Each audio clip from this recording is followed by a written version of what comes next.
اسرائیل کی شام میں توسیع پالیسی اور دروز کمیونٹی کا کردار ایک تجزیہ۔ موجودہ صورتحال کو سمجھنے کے لیے ہمیں 1967 کی جنگ پر نظر ڈالنی ہوگی، جب اسرائیل نے گولان کی پہاڑیوں سمیت شام کے اہم علاقوں پر قبضہ کر لیا تھا۔ آج ایک بار پھر ایسے حالات پیدا ہو رہے ہیں جس میں اسرائیل شام کے اندرونی تنازعات کو استعمال کرتے ہوئے اپنی سرحدوں کو وسعت دینے کی کوشش کر رہا ہے۔ خاص طور پر دروز کمیونٹی اور بدو قبائل کے درمیان تصادم کو ہوا دے کر اسرائیل ایک نئے سناریو کو جنم دے رہا ہے۔ یہ مضمون اس صورتحال کی گہرائی میں جائے گا اور اسرائیل کے ممکنہ عزائم کا جائزہ لے گا۔ 1967 کی جنگ اور گولان ہائٹس کا نقصان۔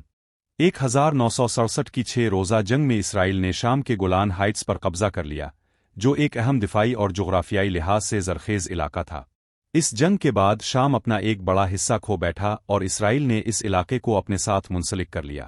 اس وقت دروز کمیونٹی، جو گولان میں آباد تھی، کو اسرائیل نے اپنی شہریت قبول کرنے پر مجبور کیا۔ دروزوہے کے پاس کوئی چارہ نہیں تھا، اس لیے وہ اسرائیل کے ساتھ شامل ہو گئے۔ آج دروز کمیونٹی شام، لبنان اور اسرائیل میں لاکھوں کی تعداد میں موجود ہے۔ یہ لوگ اسلام چھوڑ چکے ہیں اور ایک الگ مذہبی شناخت رکھتے ہیں۔ ان کی مخصوص ثقافت اور طرز زندگی نے انہیں خطے میں ایک منفرد مقام دیا ہے۔ 2. شام میں موجودہ خانہ جنگی اور دروز کمیونٹی کا کردار۔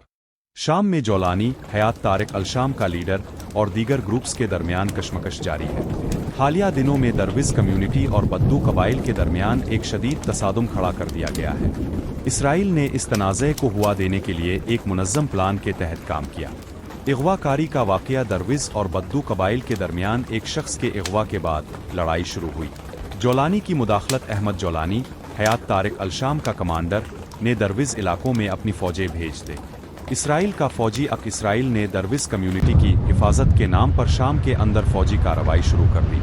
اسرائیل کا دعویٰ ہے کہ وہ دروزوہے کو بچانے آیا ہے، لیکن حقیقت میں وہ شام کے اندر اپنی فوجی موجود